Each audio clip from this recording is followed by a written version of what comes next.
You threw the ball this way. No, look at it. Make no excuses. Touch your hand, catch the ball. It's pretty simple.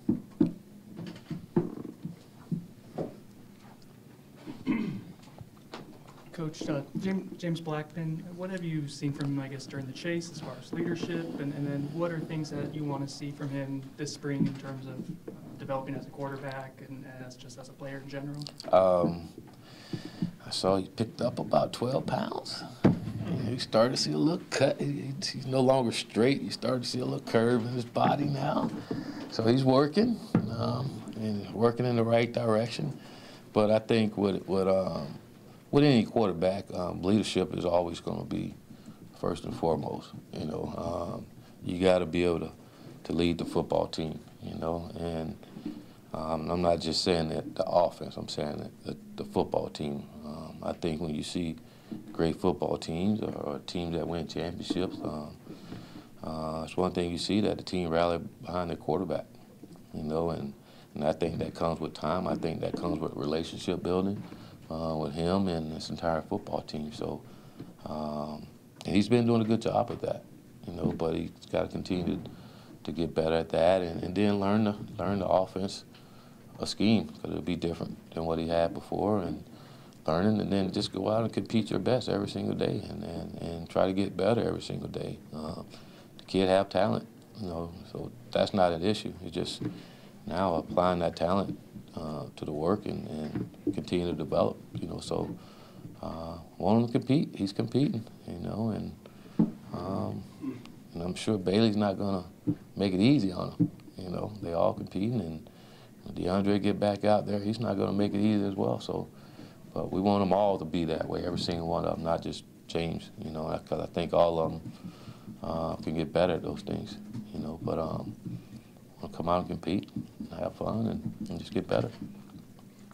Coach, you signed a big recruiting class, but all of them aren't really going to be here until over the summer. How do you manage kind of having that few scholarship receivers heading into spring practice? We got some guys at tight end, you know, and I think that's the beauty of our offense. We can get in different personnel schemes and still be able to execute like we want to, you know. So I think from the tight end position and how we move guys around, it allowed us to have a little more depth there. So we'll be able to, from a personnel standpoint, mix it in so we're not just wearing out our receivers. But I think I can say from an offensive structure and the things we can do, we can finagle things to make sure that we're not wearing our receivers out.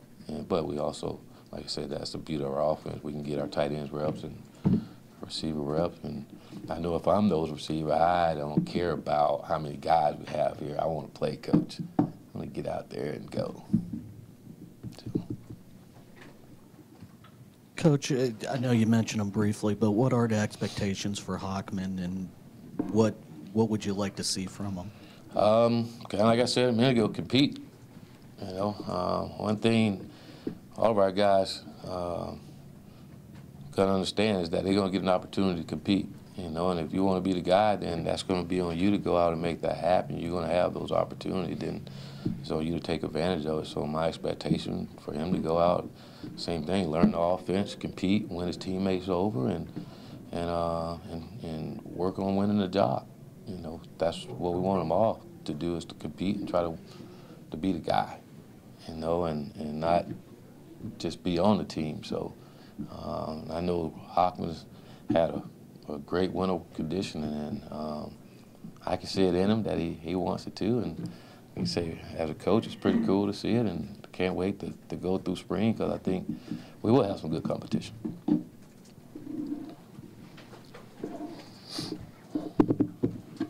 Hey, Coach. Hey. I noticed when the roster came out that you guys the single digits were not there for the player roster. What is the process for those guys to earn those numbers back, and when will that happen? They got to do something to get them back. No. I know when I was growing up, getting a single digit, they went to the dudes. You had to be a dude in order to get a single digit. And it's kind of how we wanted again. You want a single digit, you got to be a dude. Just any and everyone can't get a single digit.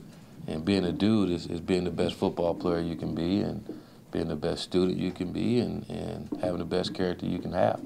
You know, so those are things that we evaluate our guys on daily, and I want to make sure that guys that's in those single digit are handling business in all three areas, and they're dudes. When I say handling business, they're at the top of their game in those areas. And to me, that's what it takes. That's what it takes to be a dude out there, and that's what we want, some dudes, some war daddies. Hey, Coach. Just the decision to open up practice this year for the fans. I mean, it hasn't been done here in a while besides, on Fan Day. Just what are you hoping for the public to come out and see from this team? Well, I think just with the momentum that's going on, I think it's fair to our fan base and allow them to have an opportunity to see the football team. I mean, I know everyone's excited about what's going on now and want to give them an opportunity to see their guys as we go out to spring ball. And I think doing it when we're doing it is good for everyone. And then it'll allow us to have the rest of the spring to work with each other and try to get better as a football team and build our team like we want to, and hopefully be a lot better than what they see on day one and day two, and then they all can come back for the spring game and see the work that the guys have put in. You know, but it's really just, you know, I think it's fair to our fan base and everyone that's excited about the Knolls and want to see the football team and what things are like. They have an opportunity to come out and see it.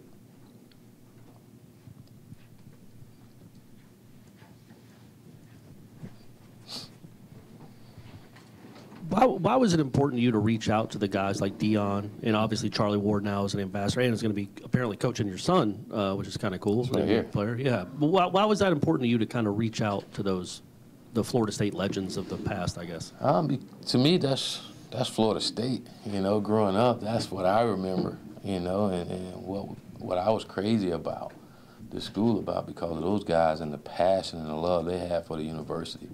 You know, and I want all of our players to have that same passion and love for this university. You know, but I also think we want to be the football team that I would like this football team to be. They got to understand the guys that came for them and who built this thing, and not just those guys, but there's a lot of even recent history guys that we can learn from, and I think that's so important. You know, and just talking with our guys. Our guys don't understand necessarily some of the guys that play here, or necessarily know. But when you always go back, you take it for granted of what our players know and don't know. And these guys weren't born when these guys were playing, so it's kind of hard to really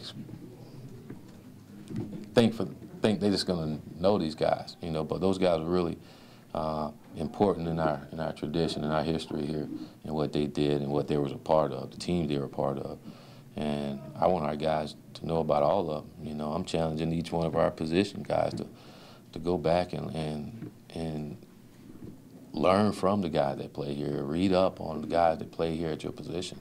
You know, and you work your tail off to be one of those guys. When it's all said and done, that's the great thing of being at Florida State. You can look at every position on the field, and it's been a great one. You know, and not only just here at Florida State, but that have gone off to the NFL and was great there as well. So there's a lot of guys that play here, a lot of guys that can inspire our current guys to be even better than what they are now. And I think as more of our past guys come around and the more our current guys know about them, the more love and passion they're going to have for this university and the way they go out and play on the football field. Willie, just how's Coach Barnett been doing with his transition over the last few weeks, and what are your expectations for the defense during spring? Coach, he's been great. He's been great in meetings. Defensive staff been doing a great job working together. Seeing those communicate, watching him with our players have been fun to watch, you know. And but I've been really, again, sitting in on the defensive meetings, been impressed with how those things are going, and expectation, like I said from day one, we want to get back to Florida State defense, so being dominant, you know, and that's what we expected to do. But there's a process of getting there, and when our guys come out, and Coach always talk about being simple, but playing fast and physical and tough. We want to see those things out of our guys.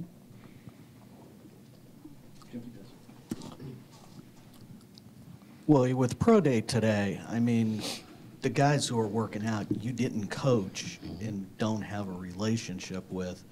Just the pro scouts and people here, are they asking you more about Flowers, Freeman, and guys that your assistants might have coached at other places as far as background? I wouldn't say I don't have a relationship with some of these guys. I have a relationship with some of them. Some of them I recruited when I was at South Florida.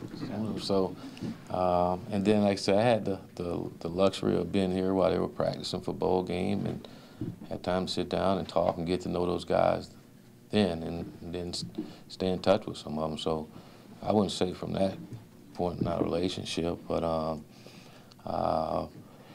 hadn't talked.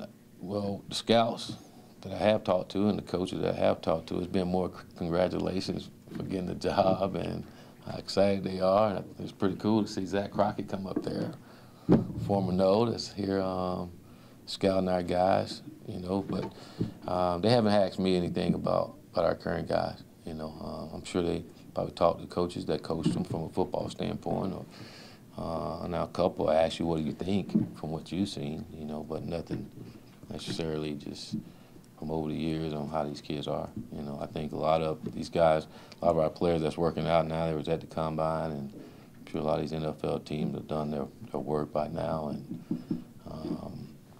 know what they're getting out of our players. Have they asked you more maybe about Quentin when you coached him at USF and Freeman? And No, they haven't. Like I said, I haven't been around a lot of them now. A couple of them that come up to my office and stop by that I've known. You know, when I'm through with this, I'm going to go out there and maybe I'll get asked some of those questions, you know. But if they do ask me about Quentin Flowers, I tell them they better take him. He's a steal for any team out there. He's a dude.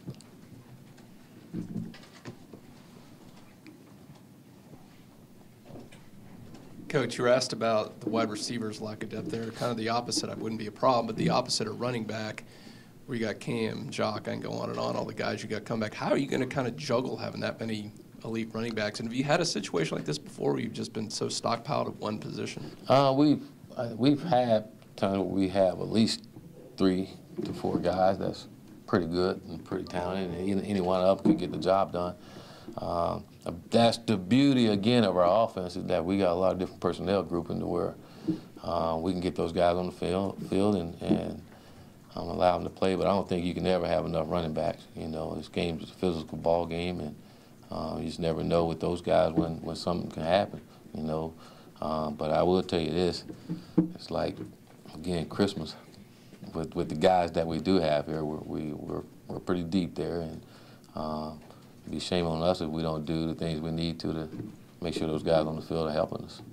Does Akers remind you of anybody you've coached before? No, he's a little different. He's different. He's a sharp kid too. He's a really sharp kid, and he's all about business and getting things done, and he's a pretty good football player too. So.